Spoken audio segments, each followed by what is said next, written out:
My name's Ryan. I'm 29, and until recently I thought I had a pretty normal marriage. My wife, Claire, is 27, and we've been married for 4 years. We met in college. We clicked right away, and for the most part we've had a good relationship, or at least that's what I thought. But if you've ever dealt with in-laws who believe they run your life, you know how quickly good can turn sour. Claire's parents, especially her mother, have always been a little overbearing. At first I brushed it off as quirky. She was just involved, just a planner. But the longer we were married, the more that involvement turned into control. The first red flag came during our first Thanksgiving as a married couple. Claire's mom, Diane, invited herself and the entire extended family to our small apartment because she wanted to see how we were doing. I spent 2 days cooking and cleaning while everyone else sat around, drank wine, and critiqued the food. When I finally sat down, Diane patted my shoulder and said, "You did okay. Next time, let Claire handle the important dishes." I laughed it off, but something about it stuck with me. It was the first time I realized that in her mind, no matter what I did, I'd never really measure up. Fast forward 3 years, and her visits had turned into full-on operations. Every holiday, every family birthday, every barbecue seemed to happen at our house, whether we wanted it to or not. Diane had a way of announcing things, not asking. "We'll be over Saturday. You'll grill, Claire will make dessert, and we'll bring the wine." It wasn't malicious exactly, but it was constant, and it left me feeling like a guest in my own home. I'd bring it up to Claire, but she'd just sigh and say, "It's easier to let her have her way. She'll just get upset otherwise." Things really escalated earlier this summer. Diane called one night while I was cleaning up after dinner. I could hear her voice through the speaker, brisk and commanding as always.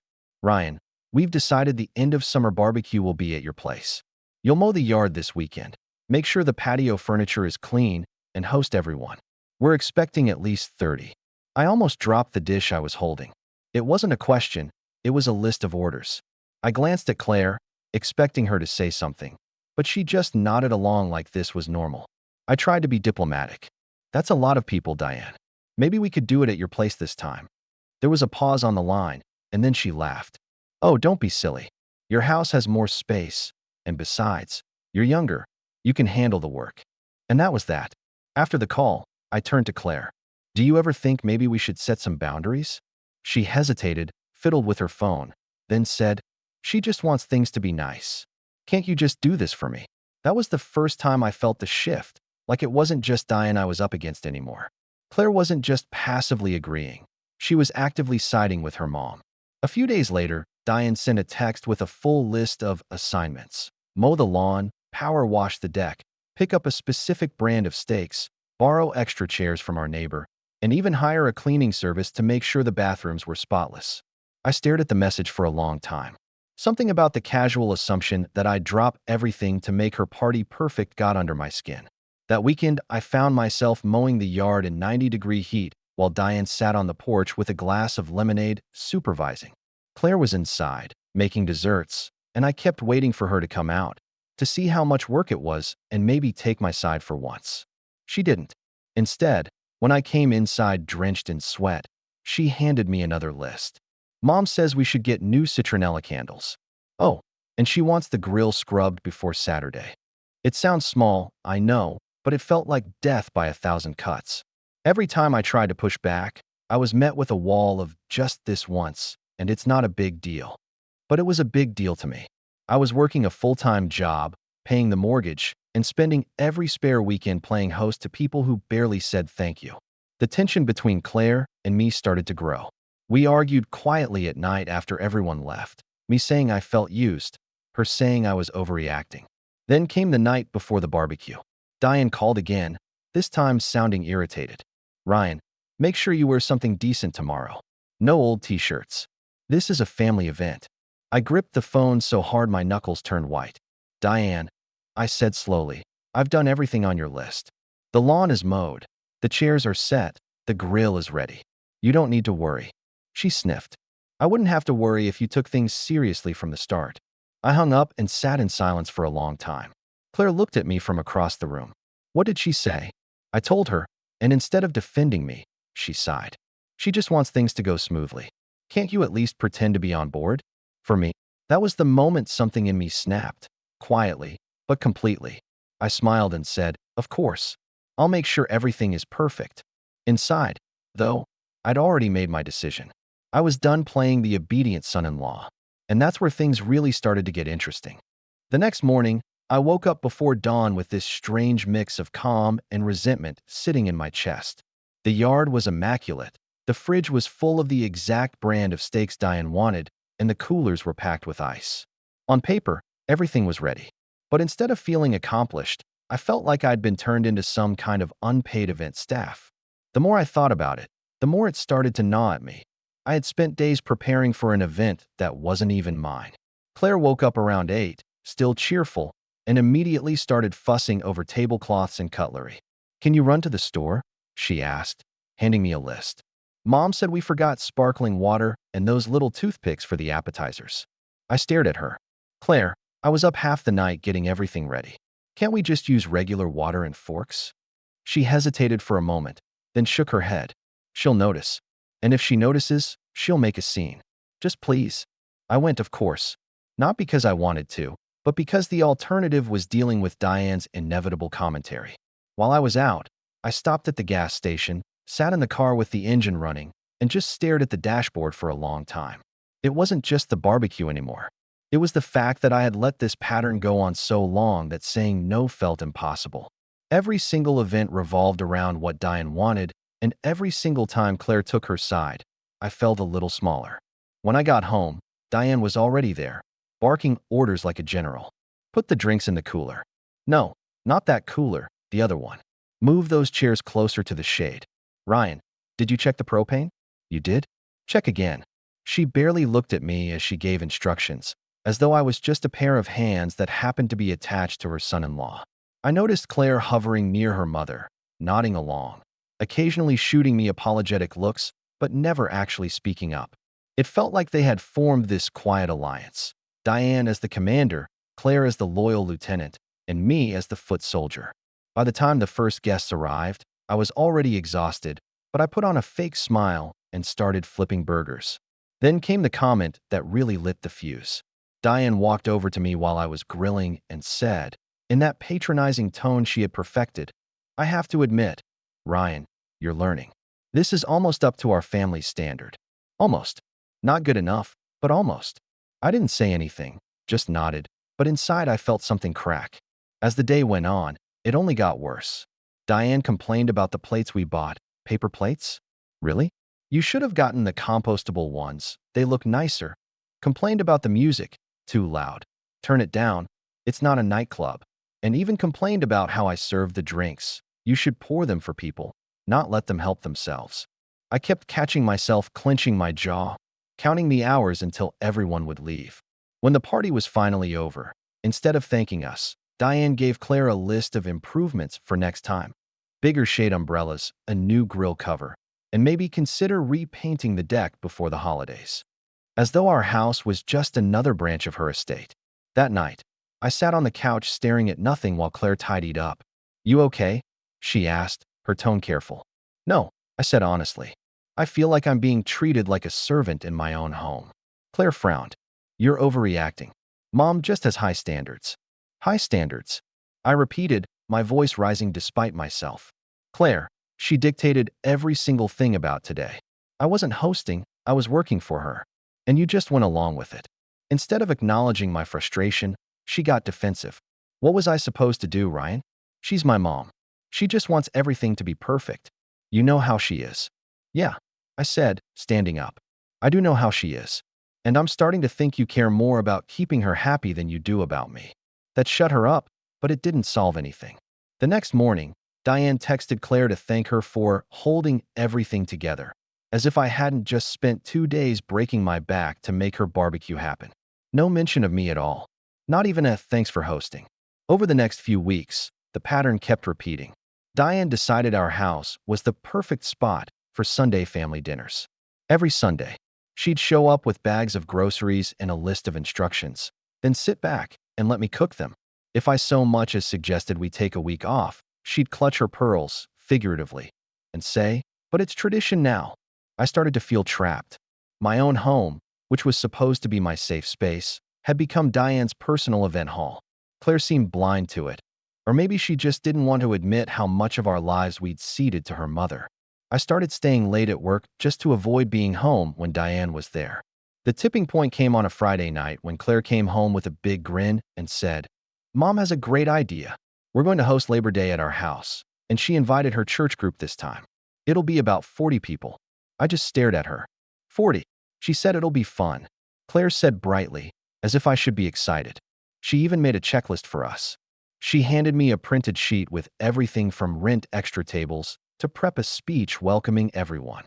A speech for people I barely knew. That night, I didn't sleep. I lay in bed staring at the ceiling, feeling this weight in my chest. It wasn't just the party. It was that Claire didn't even ask me. It was that Diane felt so entitled to my time, my house, my labor, that she could volunteer me for whatever she wanted. The next morning, Diane called and delivered her orders in that sharp tone that always made me feel like a kid being scolded. "You'll mow, clean, and host. No arguments," she snapped. Claire was standing right there and nodded. "Mom's right," she said quietly. I smiled, but it wasn't my usual tired, polite smile. This time it was different.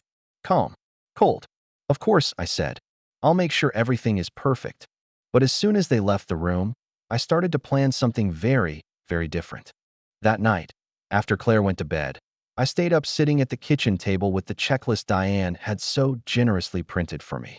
Each item was written in neat bullet points, complete with little notes in the margins like, "Don't forget to polish the silverware," and "Ryan should be the one to welcome the guests, since he needs to practice public speaking." The last note made me laugh out loud. Not the good kind of laugh, but the kind you do when you're too angry to even be mad anymore. Practice public speaking? This wasn't a speech competition, it was my backyard. I stared at that piece of paper for what felt like an hour. And the longer I looked, the clearer it became.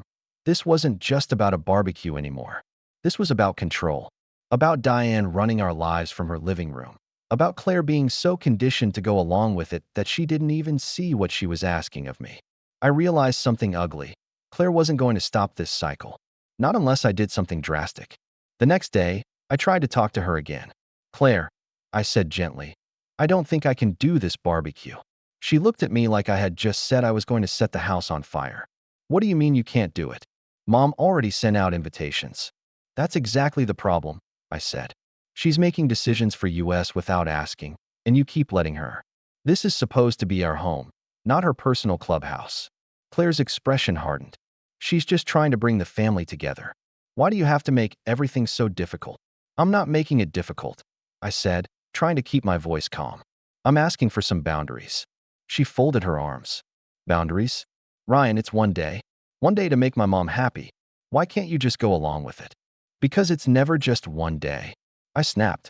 "It's every weekend, every holiday, every family event. It's her telling me how to mow my own lawn. It's you agreeing to everything she says before even asking me. I'm tired, Claire. I'm tired of feeling like an employee in my own house."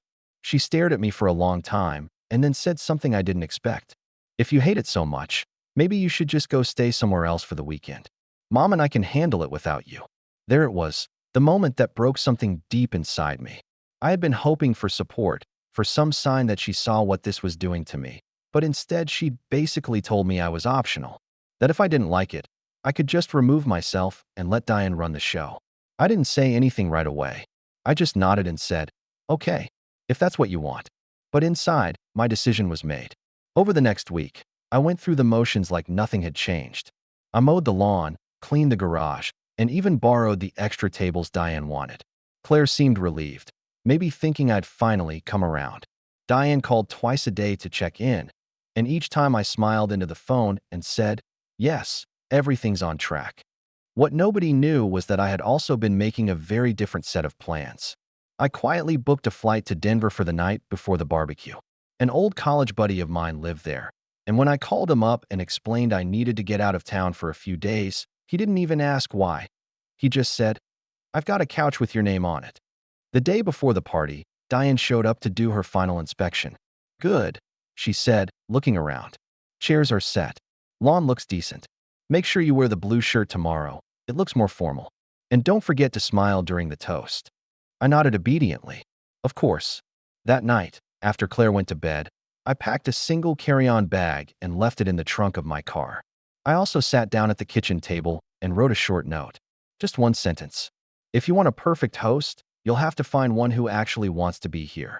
I left it under the salt shaker in the middle of the outdoor table where Diane always sat. When my alarm went off at 3 a.m., I got dressed in silence, grabbed my bag from the car, and drove straight to the airport. As I walked through the terminal, I felt something I hadn't felt in months, a sense of relief. I landed in Denver mid-morning, turned my phone off, and didn't check it again until late afternoon. When I finally turned it back on, I had 17 missed calls and dozens of texts. The first one was from Claire. "Where are you? Mom is furious. People are arriving." Then one from Diane. "Unacceptable. You have humiliated this family." Then a string of messages from various relatives, ranging from confused, "Hey, are you running late?" to judgmental, "Not cool, man. Everyone's waiting." I didn't reply to any of them. I sat on my friend's balcony, sipping a beer, and imagined the scene back home. Diane fuming, Claire scrambling, 30 guests standing around wondering why the grill was cold. And then, inevitably, someone would find the note. For the first time in a long time, I smiled, a real, genuine smile. But as satisfying as that moment was, it was only the beginning. Because when I finally flew home 2 days later, I walked into a house that was eerily quiet. And what happened next would turn this whole situation into something much, much bigger than I had planned. When I got back home late Sunday night, the house was dark. There were no leftover party plates on the counters, no smell of grilled food, no sound of Claire humming as she cleaned up. The place was spotless, almost eerily so, as if the entire weekend had been scrubbed away. I set my bag down by the door and stood there for a long time, just listening to the quiet. Claire emerged from the bedroom eventually, her face pale and unreadable. She didn't yell. I think that almost would have been easier. Instead, her voice was quiet, too calm. "You really left?" she said. "Yes," I answered simply. She nodded once, almost like she'd expected me to say that. "Do you know what that was like for me?" she asked. 40 people showed up, Ryan. 40. Mom was humiliated. I was humiliated. Everyone kept asking where you were. Do you have any idea what I had to tell them? I wanted to say something sharp, something that would get her to see that this was bigger than one barbecue. But instead I just stood there and let her talk. "I defended you," she said finally, her voice breaking. "I told them you were sick. I spent the entire day running around trying to keep Mom calm, trying to keep people fed, trying to stop her from completely losing it on me. And do you know what she said at the end of the night? She said she was disappointed in me. In me, Ryan. Because I let this happen. That was the first time I saw her cry in months, and for a moment my anger softened. But then she said the part that stung. "I don't know if I can forgive you for this." I just nodded. "I know," I said quietly. That night, we slept on opposite sides of the bed, both of us staring at the ceiling. The silence between us was so loud it felt like it might crush me. The next few days were brutal. Claire barely spoke to me except when absolutely necessary. Diane, on the other hand, did not hold back. She sent a stream of texts, each one more passive-aggressive than the last. "You owe this family an apology. You embarrassed my daughter. Real men don't abandon their wives during family events."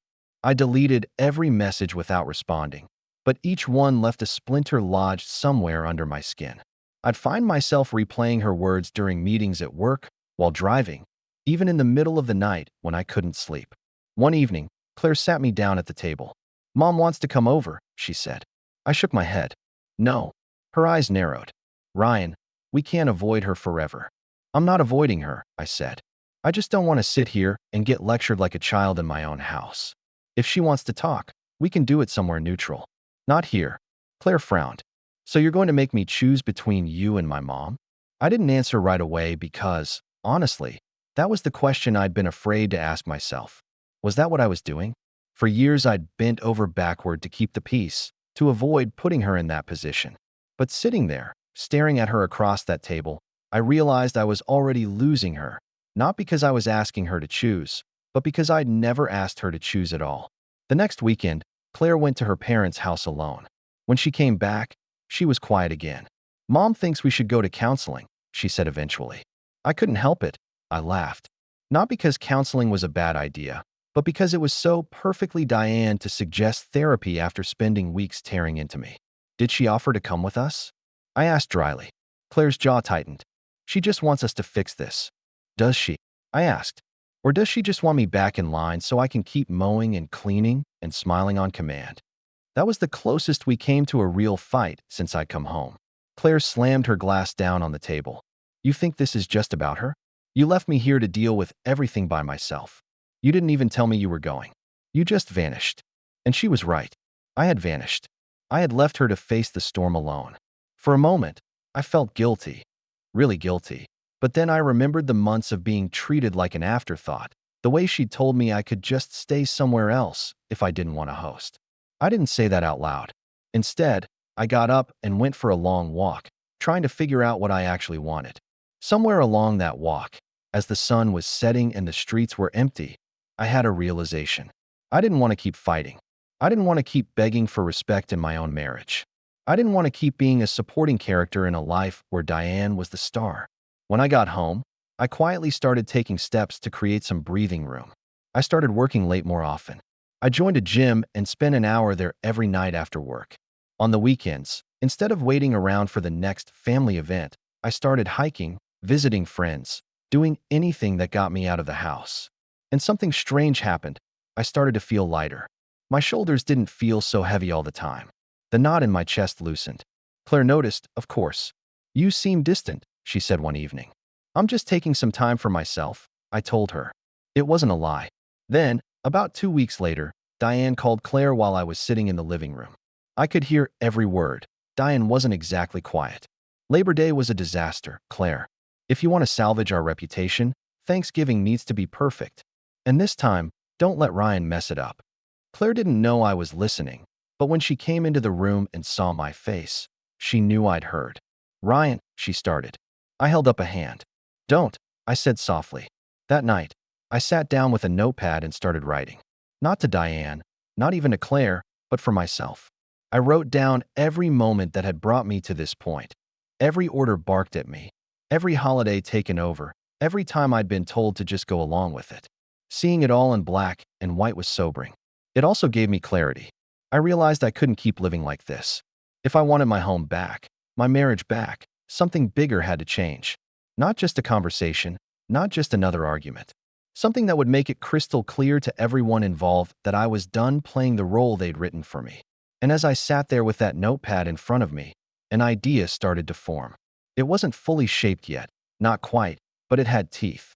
Over the next month, something inside me began to shift. It wasn't loud or dramatic at first. No screaming arguments, no slammed doors, just a slow, deliberate reclaiming of my time and energy. I threw myself into work in a way I hadn't in years. Instead of dragging myself through each day, I started volunteering for projects I actually wanted to work on, the ones that challenged me and made me excited again. My boss noticed. Whatever you're doing, keep doing it, he said during one of our one-on-ones. Your numbers are up, your team seems more engaged. If you're interested, there might be a leadership role opening soon. That conversation lit something in me I hadn't felt since before I got married. Ambition.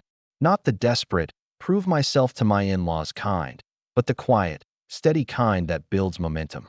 I started waking up earlier, going to the gym before work, actually eating breakfast like a functioning adult. My friends noticed too. One of them, who hadn't seen me since college, said, "Man, you look different. Happier, even. What changed?" "Boundaries," I said simply. At home, Claire couldn't ignore the changes either. She was cautious at first, like she was waiting for me to blow up again, but I didn't. I stayed calm. When Diane called with her usual list of demands for Thanksgiving, I didn't argue. I just said, "I won't be available that weekend, but you two have fun." Claire stared at me after I hung up. "You're really not coming?" "No," I said evenly. "I already made plans. And before you ask, yes, they're important to me." She didn't argue. Not right away. She just looked surprised. I think she'd gotten so used to me caving that the quiet certainty in my voice threw her off. Instead of spending Thanksgiving on Diane's schedule, I drove 3 hours to visit an old friend who lived in the mountains. We hiked, cooked a simple dinner, and sat on the porch drinking coffee while the sun went down. No drama, no criticism, no one telling me how I should hold a carving knife. It was the most peaceful holiday I'd had in years. When I came home Sunday night, Claire was sitting on the couch. Mom is furious, she said. I figured. I replied, setting my bag down. She said you're being selfish. I sat down across from her and met her eyes. Claire, taking care of myself isn't selfish. It's necessary. I can't keep living like I was before, bending over backward to make your mom happy while slowly losing myself. She didn't respond right away, and I could tell she was wrestling with something. It was weird without you there, she admitted finally. Mom kept complaining about everything. She even snapped at me at one point for not arranging the table the way Ryan usually does. That caught me off guard, and I couldn't help but smile a little. So she missed me? Claire rolled her eyes, but there was a tiny smile at the corner of her mouth too. She'd never admit it, but yeah, it wasn't the same without you. It was the first time in months that our conversation didn't feel like a battlefield. Something about that admission, that she'd seen what it was like to host without me, seemed to soften her. Over the next few weeks, I kept building on that momentum. I started setting small, firm boundaries. When Diane called with a last-minute request to pick up decorations for her church event, I politely told her I couldn't. When she complained about my tone, I stayed calm and didn't apologize for saying no. At first, she pushed back hard. You're being difficult on purpose, she accused one night over the phone. I'm being clear, I corrected. And you don't have to like it, but you do have to respect it. There was a long silence on the other end of the line, and then she hung up. Claire overheard the whole thing and didn't say a word, but later that night, she reached for my hand while we were watching TV. It wasn't an apology exactly, but it was something, a quiet acknowledgement that maybe I was right to stand my ground. Then came the promotion. My boss officially offered me the new role I'd been gunning for. Team lead on a high-profile project that came with a significant pay raise and a company car. When I told Claire, she hugged me, really hugged me, for the first time in weeks. I'm proud of you, she said. Thanks, I replied, and I meant it. But a part of me also thought, this is just the beginning. Because with the promotion came more control over my schedule, more resources, more independence. And the more stable and confident I felt in my career, the less hold Diane's approval seemed to have over me. One Friday evening, as Claire was making dinner, she said quietly, Mom's been asking if we're going to host Christmas. I set my phone down and looked at her. Do you want to? She hesitated. Honestly, not really. It's exhausting. That was the moment I realized the tide was turning. For the first time, she was admitting it. Admitting that her mother's constant interference was wearing her down too. What if we did something just for us this year? I suggested. Take a trip somewhere. No hosting, no drama, no to-do lists. She looked at me like she wasn't sure if I was serious. You think Mom would survive that? She'll have to, I said. Claire laughed softly, and for the first time in a long time, it didn't sound bitter or strained. That night, we started looking at flights. We didn't book anything yet, but just the act of browsing destinations felt like rebellion. It was the first step toward building a life where Diane wasn't at the center of every plan. But as hopeful as things were starting to feel, Diane wasn't the type to fade quietly into the background. A few days later, she showed up at our house unannounced, and what she said next made it very clear that this was far from over. It was a Wednesday evening when Diane showed up unannounced. I heard the knock on the door just as Claire was setting the table for dinner. We exchanged a look, the kind of look that said, "Did you know she was coming?" And when I shook my head, Claire sighed and opened the door. Diane swept in like she owned the place, not even waiting for an invitation. "We need to talk," she announced, ignoring the fact that we were about to eat. She didn't sit down, just stood in the middle of the living room with her arms crossed, radiating disapproval like a space heater turned on high. "I've tried to be patient," she began. "I've tried to let you have your little phase. But this has gone far enough. Family traditions matter, Ryan. We cannot have you running away every time you don't get your way." I stayed seated at the table, calm, almost too calm. "I didn't run away," I said evenly. "I made a choice about how I wanted to spend my time." "That's allowed," she scoffed. "You embarrassed us. Do you know how many people were talking after that barbecue fiasco? I've had to answer for you for weeks." I tilted my head. Interesting choice of words. Answer for me. Like I'm a child who misbehaved. Claire stepped in, her tone cautious. "Mom, maybe this isn't the best time." "No," Diane snapped, cutting her off. "He needs to hear this. You've let him think he can just walk all over this family. Well, I won't stand for it." I stood up slowly, deliberately, and faced her. "With all due respect, Diane, This is my family too. My wife, my house, my life. You don't get to dictate how we spend our time anymore." For a moment, she actually looked shocked. Then her eyes narrowed. "Is that how it's going to be? You're going to isolate Claire from her family?" I didn't rise to the bait. "No, I'm saying we make decisions together. If Claire wants to spend time with you, she can. But I'm not signing up for every event you decide to host just because you think I should."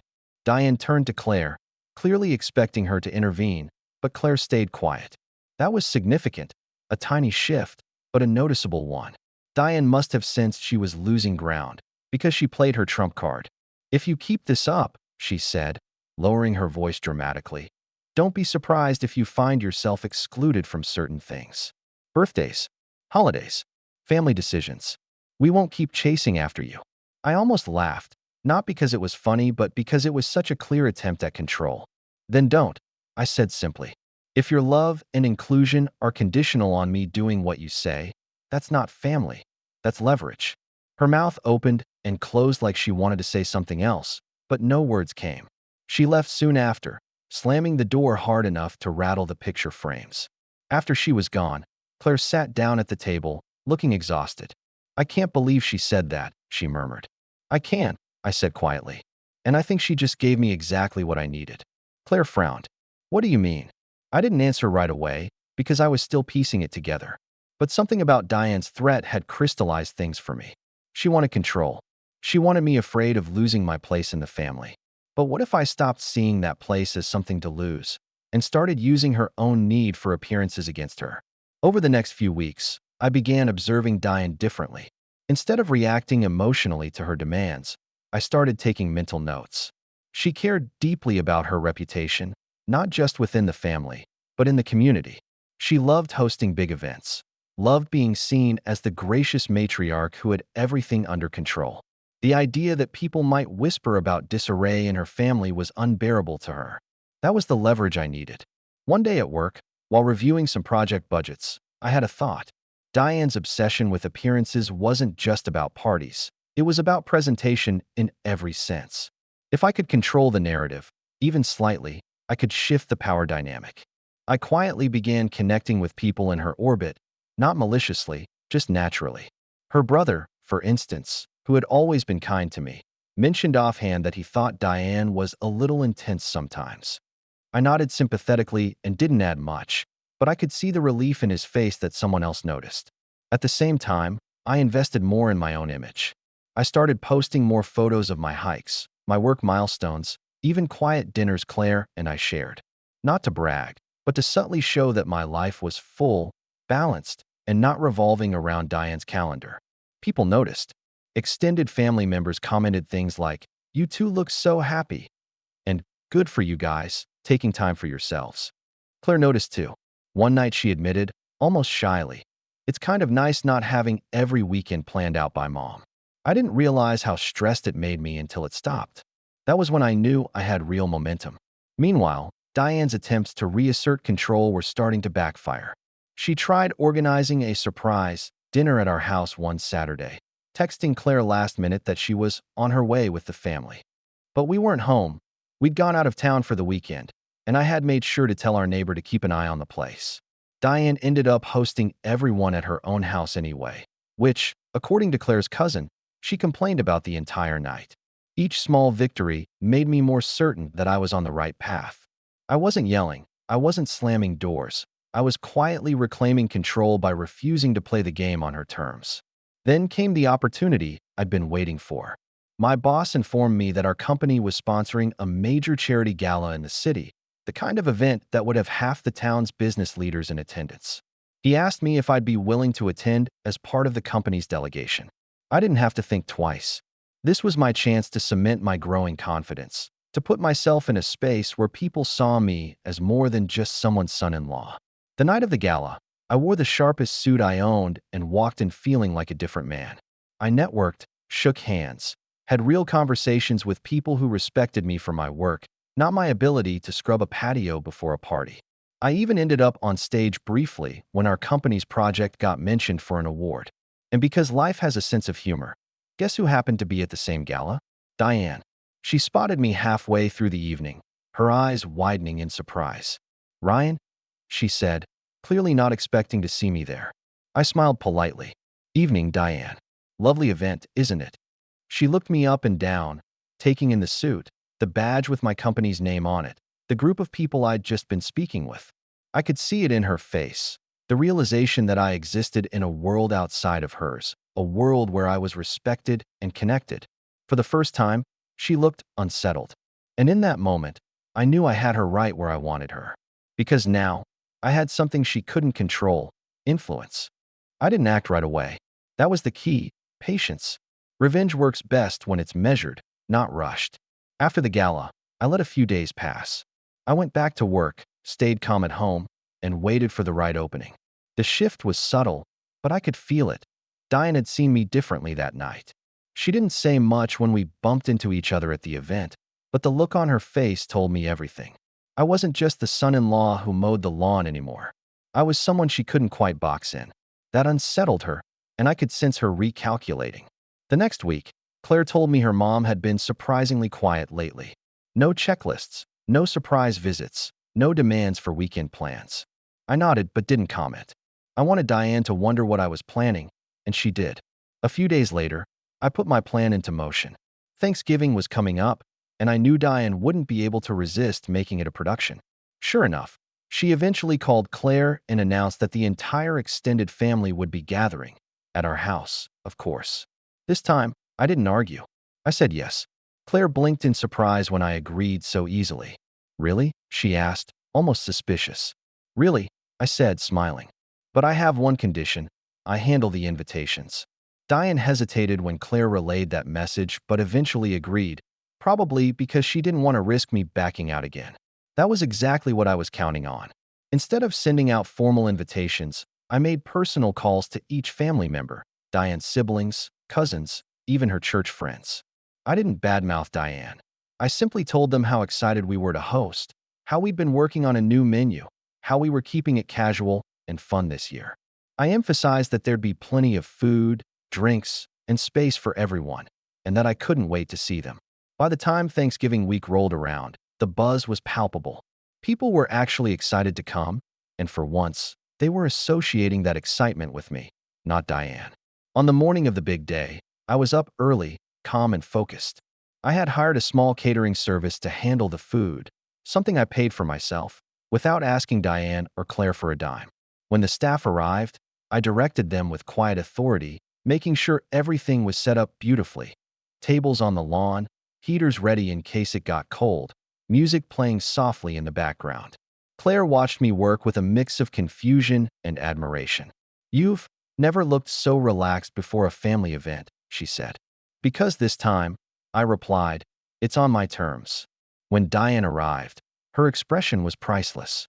She had clearly expected to walk into chaos, ready to save the day, as usual. Instead, she found everything perfectly arranged, without her involvement. "Ryan," she said slowly, looking around. "You did all this?" "Yes," I said simply.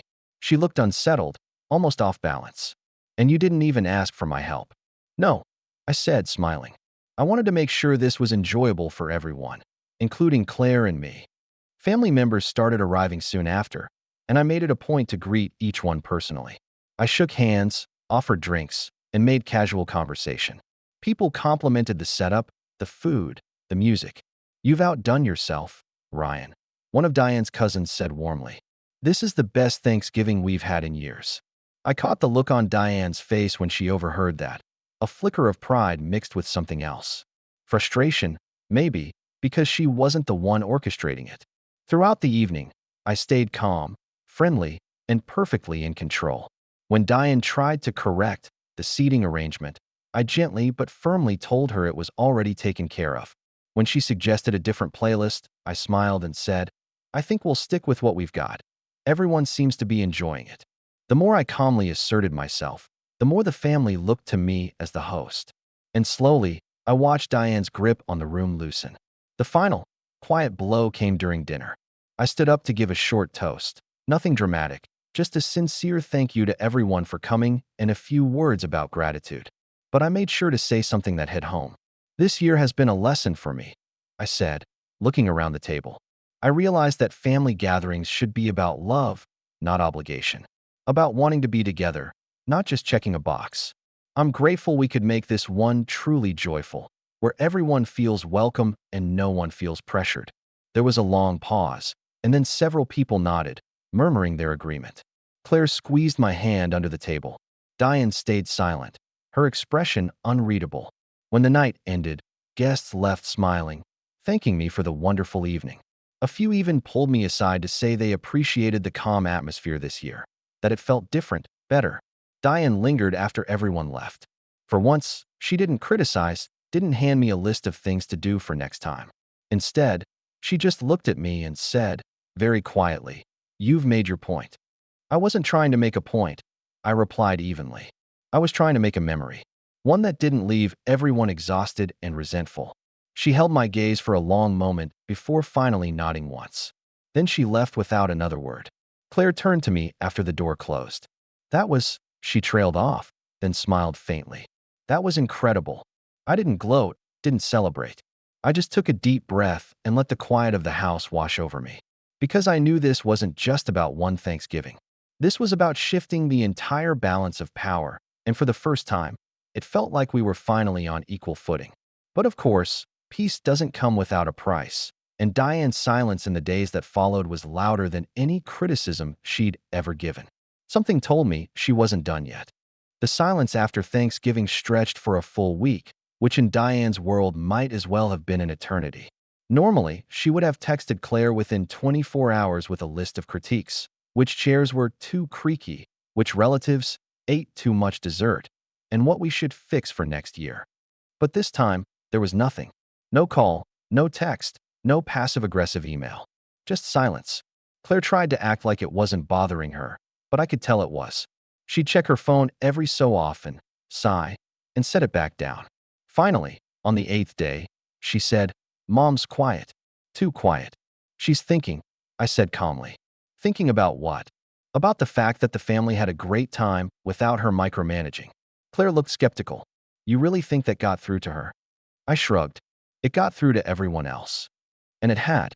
Over the next few days, Claire's cousins, her aunts, even her usually grumpy uncle started texting me directly. Not Claire, not Diane. Thanking me again for hosting. One of them even sent me a photo from the night. All of us laughing under the string lights I'd hung. This felt like old times, the message read. No drama, just family. Word must have gotten back to Diane, because the following weekend she called and asked to come over. Not announced, asked. That alone was enough to make me raise an eyebrow. When she arrived, she didn't come armed with her usual air of command. She looked smaller, somehow. Not physically, but in presence. She sat down at the table, folded her hands, and said, "I owe you both an apology." Claire's mouth actually dropped open. "You what?"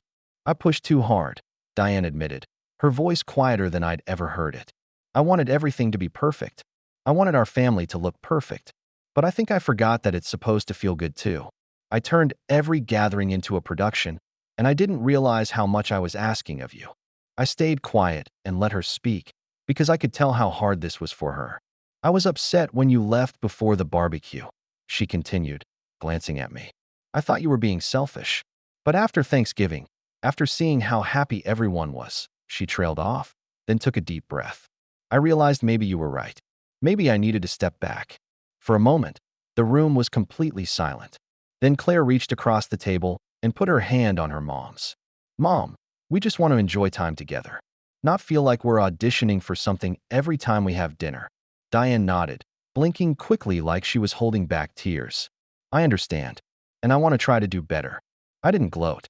I didn't rub it in. I just said, "Thank you for saying that. It means a lot." And it did.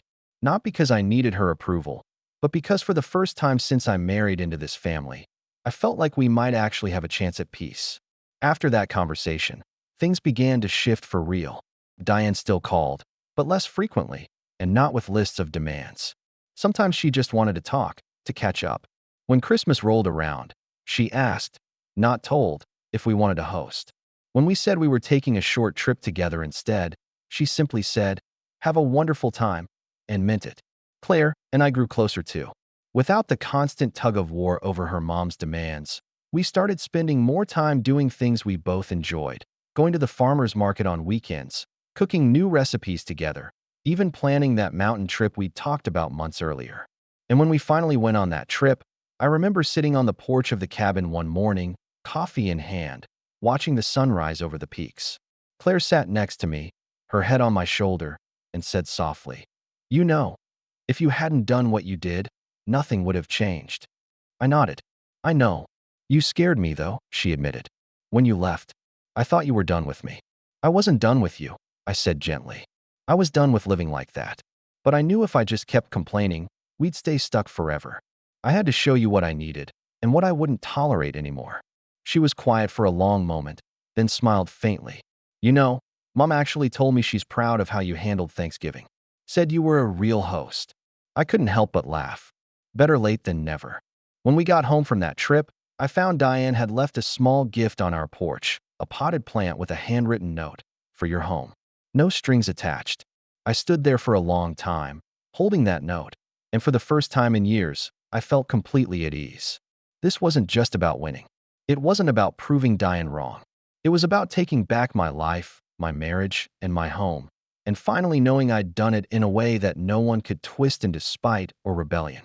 As I placed the plant on the windowsill, I turned to Claire and said, "You know what the best part is?" She smiled. "What?" I looked around our quiet, peaceful living room, then back at her. "This house finally feels like ours." And for the first time in a long time, it truly did.